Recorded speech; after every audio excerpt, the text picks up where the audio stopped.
everyone, welcome back. I'm Domingos. I'm also known as DMA and appreciate when I'm called DMA. So today we have this integral to solve. It's a complex integral, but if you're watching this video, that won't be difficult for you anymore. Okay, perfect. Let's then start solving this problem and having fun. Perfect. We have one expression here being subtracted by the other expression. So first approach that we can apply in this integral is separating each one with its integral, because we know the integral of the sum is equal to the sum of the integrals, right? Perfect. That could be the first approach. And the second approach will be working one integral and then working the other integral. Okay. But working here, what we can do, we can first separate them. We have cos of cos to the power 18. So what we can do, we can already factorize. We can have cos to the power 18, factorizing will be 1 minus cos squared. Okay, so x over. Now, this here we realize that we have 20 as the power. And if I want to simplify with this cos that is outside, that means I will need to factorize instead of sine but cos. So if I factorize cos of x, then I'm going to have cos of x to the power 20 x minus, so sine over cos, which is tan, okay, to the power 20 dx. Because if I multiply them, since they have the same exponent, what is going to happen? We're gonna keep the exponent and multiply the base. Here cos times x will go back to x cos x, and when I multiply with the tan, we'll go back to sine. Okay, minus, and then we have in this integral we can also separate them. We can write x to the power 5 sine of x to the power sine of x to the power 5 over x to the power 6 dx negative, and we have cos of x to the power 5 over x to the power 6 dx. Okay, perfect. We can have this problem like this.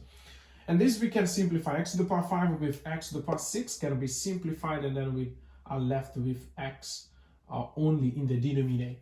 Okay, perfect now.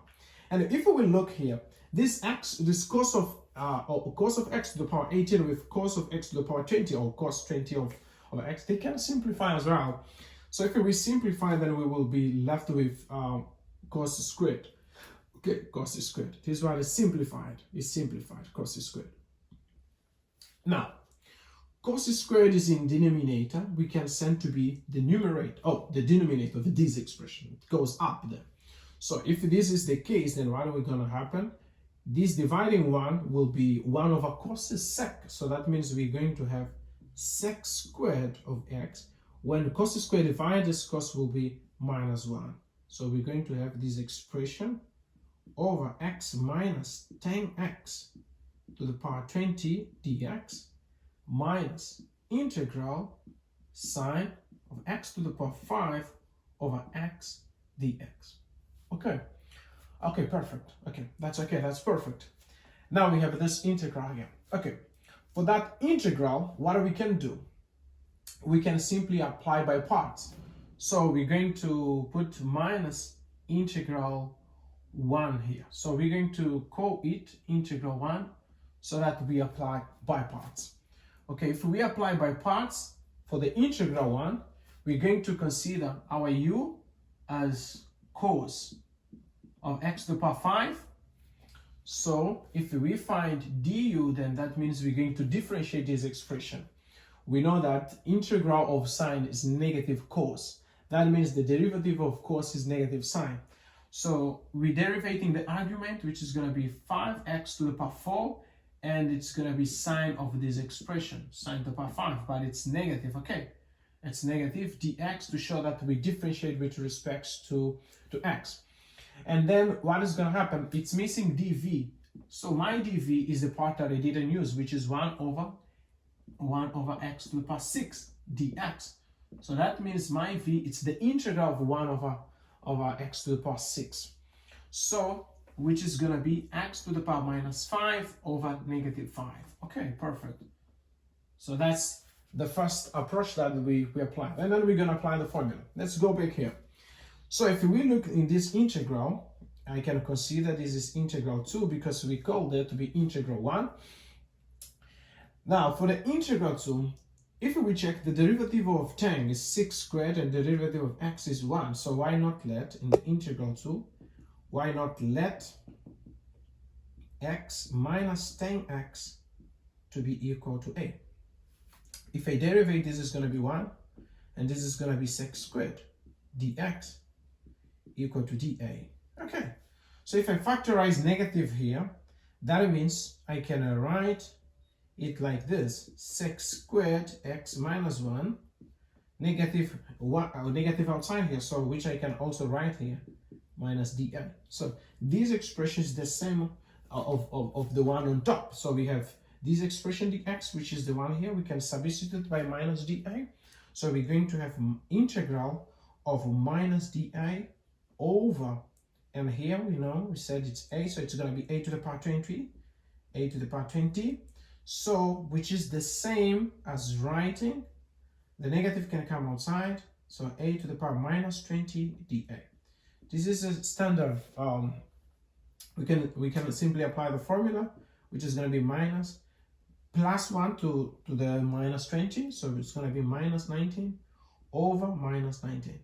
But the problem is this negative and this negative becomes positive, and the value of a is this expression. So that means we're going to have x minus 10x over 19 to the power negative 19.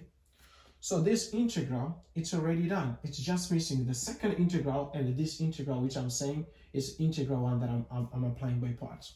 Okay, but what are we going to do? We're not going to solve first this problem. We're going to first apply by parts for this integral to see what we get. Okay, perfect now.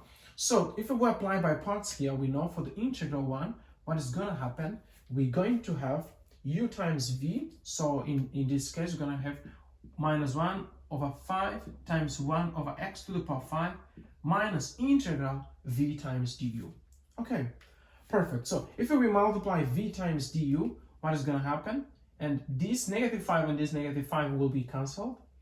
X to the power 4 times x to the power minus 5 will be x to the power minus 1, which is going to be sine x to the power 5 over x dx. That's what we're going to get. Okay, but instead of applying again by parts, if we check this part here is similar to this one, but the difference is here there is negative, but that's not a problem. Because if we check, we have minus here, minus integral 1. So if the integral 1 is equal to this expression, this negative, when it enters, will change the sign. This will become positive, and that will become that will become positive and positive. So that means this integral and this integral will be cancelled out. So, in other words, we will have minus integral sine of x to the power 5 over x dx. This negative, when it enters, it's going to be plus 1 over 5 x to the power 1 over 5 x to the power 5. This negative enters plus integral sine of x to the power 5 over x dx. So since they are symmetric, we can simply simplify. Okay, so that means the solution will be this part here and this part here. So therefore, our solution will be equal to this part here, which is x minus 10x to the power 19 over 19 plus 1 over 5x to the power 5 plus c. So that's going to be the solution for this given integral. Okay. So if you enjoy, leave your like, your comment, subscribe, and most importantly, share with your friends.